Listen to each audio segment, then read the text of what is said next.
What's up, everybody? It's your favorite show, Get a Bucket. I'm your host, Train, as usual. Hope you're all having a wonderful, wonderful day. And if you wonder where you've heard that, that's because I talk Monday through Friday at 11 o'clock a.m. Eastern Standard Time. So I just want to make sure y'all remember that. But, we talk about basketball here, ladies and gentlemen. So we're going to talk about the WNBA recap. It is Wednesday. That's right, WNBA Wednesdays, if you will. I told y'all I'm excited about the first weekend of the WNBA season. And ladies and gentlemen, I don't think it disappointed at all. Let's go ahead and talk about some of the games, shall we? So, the Wings versus the Fever. This was probably my best game of the weekend. And I got to say, it did not disappoint at all. For starters, y'all know I love myself some Paige Bueckers. I've been a fan since her high school days, ladies and gentlemen. She's just a quality hooper. She can get a bucket, you know what I mean? Like, hence the show name, Get a Bucket. But Paige Bueckers and the Dallas Wings versus Aliyah Boston and the Indiana Fever. That's right. I didn't say Caitlin Clark. You could say Kelsey Mitchell too. But hear me out, because this game boasted the last 4 number 1 picks. I know a lot of y'all are focusing on Paige Bueckers versus Caitlin Clark, right? Like, that's been a narrative that the WNBA is going to be trying to be spinning. I've been saying that since last season. And it's still there, but I think it's fair to say Paige is greater than Caitlin. Paige has always been better than Caitlin, to be clear, ladies and gentlemen. I've already talked about that, so I'm not going to talk about that no more. May note it from time to time, but that is what it is. That's a factual statement now. Hear me out. Aliyah Boston and Kelsey Mitchell, they are the best players on the Indiana Fever, and they've been the best players on the Indiana Fever. Dallas Wings ended up beating the Fever 107-104. Shout out to Paige, Arike, and even Odyssey Sims. I miss Odyssey Sims, man. She was a hooper, bro. She's a hooper, bro. But also, the Dallas Wings look pretty daggone good. They truly do. I'm wondering, can Arike remain stellar? Because last season she dipped a little bit. I know you're trying to integrate Paige, right? Number 1 pick. Can Arike remain this way? Well, she's had the history. The efficiency was really productive. Can we keep it going? Let's see what happens. But also, too, AZ Fudd. She shot 50% from the field, 50% from the 3. Didn't get to the free throw line, but that's okay. She only took 2 shots, ladies and gentlemen. She had 18 minutes of play. It won't bad. It won't bad. It just won't the best either. But, hey, they might not have needed her early, but we'll see what happens with AZ as time goes on. But, ladies and gentlemen, what I really want to focus on, again, this Fever squad, right? Kelsey Mitchell, 30 points. 50% shooting from the field. She got to the free throw line pretty swelled as well, too. Aliyah Boston, 23 points. Not bad at all. 3 steals, 1 block. All right, like, we got two-way player right here, ladies and gentlemen. I would like to see her uptick them rebounds a little bit, but I'm not mad at it. I'm not mad at it at all. 4 rebounds, 3 assists. I can work with that. Caitlin Clark goes 7 of 18. 5 rebounds, 7 assists, 5 turnovers yet again. Again, ladies and gentlemen, could she be leading the league in turnovers again? That could be a problem, and that's something I've been trying to talk about with Caitlin Clark, but, the stands been trying to say, oh, she's good, she's better than Paige, blah, blah, blah, blah. Well, again, I told y'all, 7 of 18 from the field, 2 of 9 from 3. She went 100% from the free throw line, but those 5 turnovers are quite glaring. Meanwhile, Paige Bueckers, 20 points on 8 of 10 shooting, 1 of 3 from the 3. Free throw line, Paige, we got to do better than that, though, sweetie. 3 of 6, that's tough. That's maybe just a bad day from the free throw line. But she had 3 rebounds, 4 assists, 1 turnover, 1 steal. Like, the assist-to-turnover ratio is just spectacular. The efficiency by Paige is spectacular. Could we have a world where Paige is higher than Caitlin Clark in the MVP discussion? We got to wait and see. But this game here just tells me I can't wait to see the remainder of the season for the Dallas Wings. I'm so excited, bro. I'm so excited. Also, I'm still kind of pissed because, I wish my Sparks was able to get Paige Bueckers when we were able to. We did. There's another discussion for another day. But again, that was my number 1 game of the weekend forecasted. So I hope y'all watched it. If you haven't, please go back and watch it, or at minimum watch the highlights. It was a good game, but the efficiency by Paige and Arike and Odyssey Sims and Kelsey Mitchell and Aliyah Boston, pretty spectacular. Caitlin Clark, you're coming off of almost a season-long hiatus. I hear you, so I'll give you a little grace. But that 5 turnovers, though, we got to improve, and that's been consistent for her. But we'll wait and see if that can change. Next game that we got to talk about, ladies and gentlemen, Aces versus the Sparks. Listen, Aces got dog walk.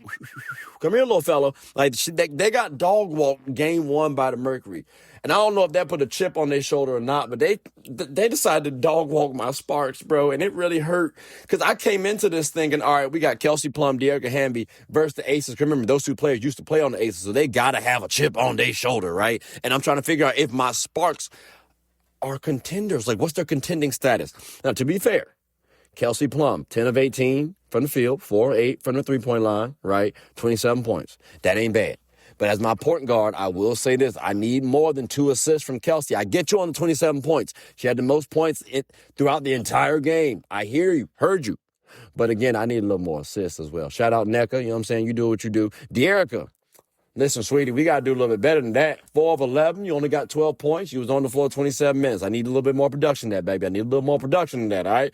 And then, yeah, Ariel, I know we just got you. I know your role's a little bit different. Shout out to them 3 steals that you got. But that 3 of 12 from the field, 0 of 6 from 3. That's disgusting work.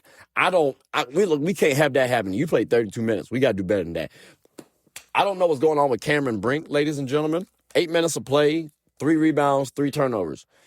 And considering the fact that we just traded Rickea Jackson, I need to see better production than that. I'm just calling spade a spade. Cameron, I need to see you producing, sweetie, because, again, this Las Vegas Aces team, yeah, they're stout. They're one of 2 contenders for me in before the season started. They're one of 2 contenders. So I get it. We're going up against a stout team, but we can also make noise ourselves, ladies and gentlemen. I got question marks around our team also. My team took 9 more shots and made 14 less buckets than them. What in the world is going on? Also, 10 blocks and 11 steals by the Aces. Kudos to y'all. But 0 blocks and only 8 steals from my Sparks? That's disgusting work. I'm pissed. Oh, I'm hurt. I get it. It's game 1. But it sucks because we were at home. You know what I mean? Now, again, kudos to Kelsey Plum and Nneka Ogwumike.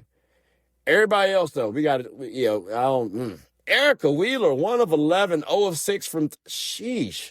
Yeah, this was just abysmal. I'm sorry right now. We got to turn it around because if we don't make the playoffs this season, ladies, which is something I got to stay with, this sort of start, we got to blow it up.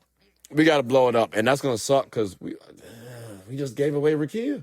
But again, this was another game that I was paying attention to. I wish I hadn't. But let's move on, shall we?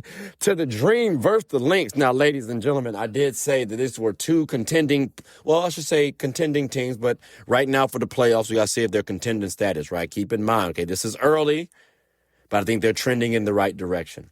For the Dreams barometer, it was very interesting. They were aggressive, right? They got a lot of rebounds. They got a lot of free throw attempts. Are 30 free throws sustainable?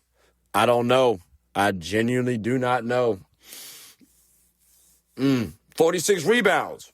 Is that sustainable? Like, they had a 21 rebound advantage over the Minnesota Lynx. And the final score was 91-90. I got a couple things to even address about that, but I don't know if I should say them just yet. Because, again, to be fair, right, you got Natasha Howard, somebody who, is trying to get her feel for the Lynx, right? They're missing Nafisa Collier. Yeah, they're still trying to figure some things out. But keep in mind, their rookie, Olivia Miles, just went off. Like 21 points, 8 assists, 3 turnovers, 2 steals, 2 blocks. Like, respectfully, hell, there may be a world where we can talk about Olivia Miles higher than Caitlin Clark. It's, again, still early. So let's pump the brakes. But she hooping right now, ladies and gentlemen. She hooping. Courtney Williams, you did your thing. Could improve the efficiency, but I'll take it because, you got 6 rebounds and 6 assists. 14 points, 7 of 18 from the field. Again, 6 assists to 2 turnovers plus 3 steals. I'll rock with that. And then, of course, Kayla McBride, a.k.a. Kayla McBuckets, a.k.a. Kayla Get a Bucket. 20.7 to 13 from the field. And again, there's no Nafisa Collier, ladies and gentlemen.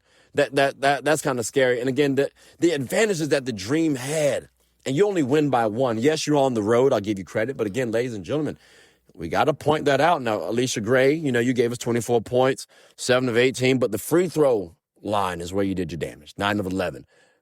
Are they always going to have someone who's just going to get to the free throw line? Will it be Alicia Gray or Ryan Howard? Hell, will it even be Angel Reese? I don't know. Speaking of Angel Reese, we got 11 points, 14 rebounds, 4 of 11 from the field. We could improve from that. She gave 5 turnovers, but she also gave us 2 steals and 3 blocks. And shout out to Naz Hillman as well, too. I really like Naz Hillman because I think her and Angel Reese could make a nice, solid front court pairing for the future. But right now, like I said earlier, ladies and gentlemen, it's early. It's early. But I think both teams are trending in the right direction. And not to mention, when the Lynx get Nafisa Collier back early June, I think that's the time that we're expecting her to return, they could be scary. They really could be scary. So I'm so looking forward to seeing these girls play. Oh, man, I'm looking forward, boy. Now, let's talk about 2 teams that just joined the WNBA, right? We got the Toronto Tempo and we got the Portland Fire. Now, if you saw last year, the Golden State Valkyries ended up making the playoffs, right? Yeah, I don't think that's going to happen with neither team. Keep in mind, I think the team that actually has the best chance of getting to the playoffs would, in fact, be, I'd say the Toronto Tempo. You know, you got Brittany Sykes, Marina Mabry, but I don't think neither organization is going to make the playoffs. I'm sorry. Again, it's early. But I don't think they trending in the right direction. They still need to, they need to tank. They need to tank personally. And there's no disrespect, to be fair. They played against the Mystics. They played against the Tempo, played against the Mystics, a playoff team. And the Fire played against the Sky. The Sky could be a potential playoff team. We'll wait and see, but I don't know about that just yet. But they do look interesting. So again, maybe the competition was a little too stiff, but I don't think they're going to get there. But we'll wait and see, because the Toronto Tempo did get fairly close to the Washington Mystics, even though the Washington Mystics, I don't think, had the best game personally. But again, that's another discussion for another day, because they're still trying to figure it out themselves. Speaking of the Washington Mystics, ladies and gentlemen, they ended up playing the New York Liberty. And this is the game that I was really looking forward to watching, because, again, you got the New York Liberty, who's I project to be the best team in the WNBA. Forget seeding and standing right now. Oh, my God, they're just ridiculously deep, right? Well, they played the Washington Mystics at home. I wish I had gone to that game. I was a little busy personally. That's another discussion for another day. But the Liberty went to overtime and beat the Mystics 98-93. Now, keep in mind, like I just told you, the Liberty are the best team in the WNBA to me, right? They did this without 2 of their best players. They weren't playing Satu Sabli nor Sabrina Ionescu. They just sat them out just because they didn't want to destroy the Mystics. Now I'm playing. They're injured right now. But again, ladies and gentlemen, they won without those 2 star players. Like, these are all WNBA caliber players. These are MVP caliber players, ladies and gentlemen. And they won the game against a very tough, young but tough Washington Mystics team. So the Mystics barometer, again, they're young and developing. We got a question is if Georgia Amore is their future point guard, because they have Sonia Citron, Shakira Austin, Kiki Iriefan. They have a good team around them. They do. But if Georgia Amore she gave 7 assists, 1 turnover. That ain't bad. That's not bad. Plus a little steal to boot. Can she continue to do that and just play her role solidly? I'd be curious. Also, Rory Harmon. Look, hey, 4 assists, 5 turnovers. We can do a little bit better than that, but Rory is a rookie. So we'll give her a little grace. Let's see what she do next season.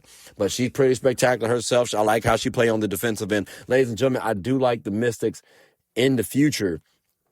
Could they be slipping for me come playoff time? I don't know if I have them as high as like a 5th seed no more. But again, it's still early. Are they trending in the right direction? We got to wait and see. Because again, to be fair, they played up against the New York Liberty team that boasts Breanna Stewart, Jonquel Jones, Maureen Johannes, this chick, Pauline Astor. Hey, bro, 18 points on 6 of 10 from the field, 5 rebounds, 7 assists, 2 turnovers, and 2 steals. And she a rookie, by the way. I'm just saying. And shout out to Benaje Laney for coming back off injury. She didn't score the most. She got it from the free throw line, gave us 2 rebounds, 1 block. No field goal attempts at all whatsoever. But again, she's coming back after a year-long hiatus, and she's like a defensive specialist for them. She can get a bucket herself, too. So just like I said about Caitlin Clark, I'm going to give her a little grace. But to be clear, Benaje Laney Hamilton, she ain't never do this when she was playing the game of basketball. Caitlin Clark was getting them turnovers when she was playing the game of basketball when they were healthy. So again, I have a little bit more grace for Benaje than I do Caitlin, but we'll give more time because it's day damn 1. It's game 1. You know what I'm saying? But this just showed me that the New York Liberty do have some depth to their team. And keep in mind, too, They don't even have Leonie Phoebus on the squad yet. So they're really missing 3 starters, and they put well, I guess it wasn't BTA work, but it was still a good game to watch for sure. But ladies and gentlemen, this was overall exciting. The only game that wasn't exciting was my Sparks. And matter of fact, we better show up May 23rd, because that's when we get to play the Aces again. So, you know what I'm saying? I need to see that. I need to see a step up, personally. But overall, ladies and gentlemen, WNBA first weekend, it was exciting. I'm happy. The W's back. We got some entertainment to watch. And it's the sweet spot, too, because the NBA playoffs is still on as the season for the WNBA is starting up. I love basketball right now. I promise you, it's so tremendous. It's so great. Do y'all hear the passion in my voice? I'm just saying, this is really spectacular. But ladies and gentlemen, boys and girls,